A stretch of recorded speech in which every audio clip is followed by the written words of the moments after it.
हैं, हम पिछले 20 साल से दहशतगर्दी से लड़ रहे हैं। इंडिया ने जो है वो ओलंपिक गेम्स पे नज़र डाल के बैठ गया है कि हमें वो होस्ट करने हैं।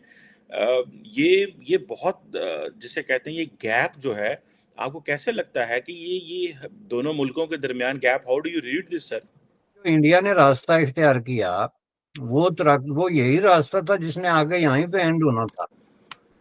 कि उसमें सिर्फ तरक्की जो है ना, कोई चीज नहीं होती। जब आप तरक्की करते हैं तो उसके फिर जो आगे मुख्तलिफ किस्म के जो रिजल्ट है ना, वो भी साथ आते हैं।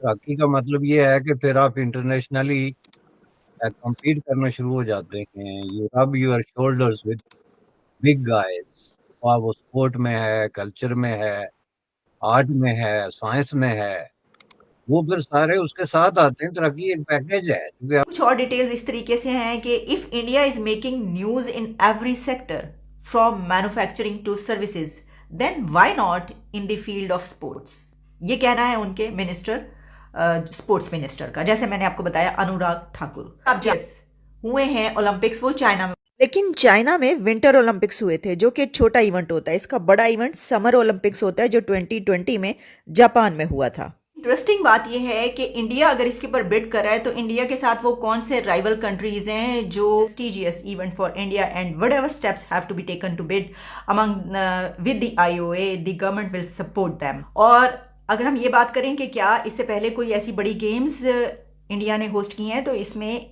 ये भी शामिल है कि New Delhi hosted the Asian Games in 1951 and 1982 and the Commonwealth Games in 2010। तो 3-4 बड़ी गेम्स, कॉमनवेल्थ और जो एशियन गेम्स। लेकिन अब इस सिचुएशन में इंडिया है, यानी हम ये नहीं कह सकते कि ये जो इतना बड़ा एक इवेंट है वो कैसे करवाएगा। वो करवा सकता है, तभी वो ये बात कर रहा है।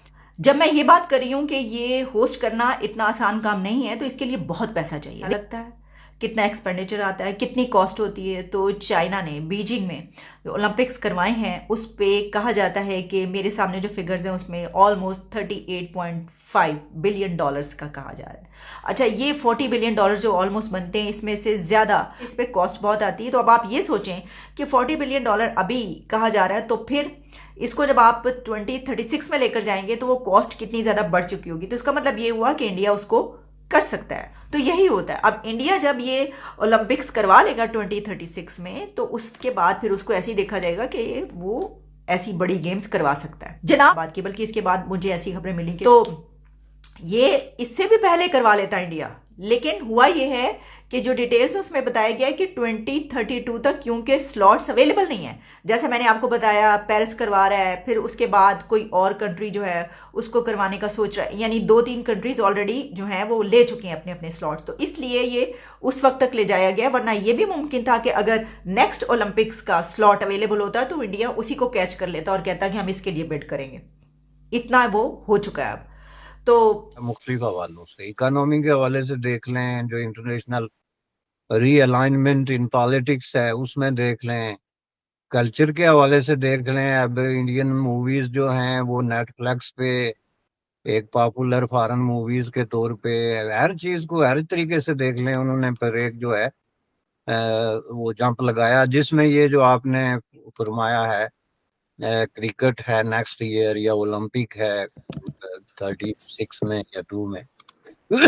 तो ये जो है ना, इसको कहते हैं ख्वाब देखना, जिनके कुछ ग्राउंड्स भी होते हैं, जिनके जो आपके ख्वाबों को शेख चिल्ली के ख्वाबों से अलग करते हैं। कि आप ख्वाब तो जरूर देखते हैं, लेकिन आप अपने पीछे भी देख लेते हैं कि भाई मैं इस काबिल भी हूं कि ये ख्वाब देख सकूं या ना देख सकूं। अब इंडिया जो ख्वाब देख रहा है उसमें शेख चिल्ली वाला आंसर निकल गया है। अब उसमें प्रैग्मेटिक किस्म की एक अप्रोच है। उनके पास पैसे हैं, इंफ्रास्ट्रक्चर है, और इस कदर वसाइल हैं कि वो विद इन 6 मंथ वो एक ओलंपिक विलेज या ओलंपिक सिटी जो है वो डेवलप कर सकते हैं।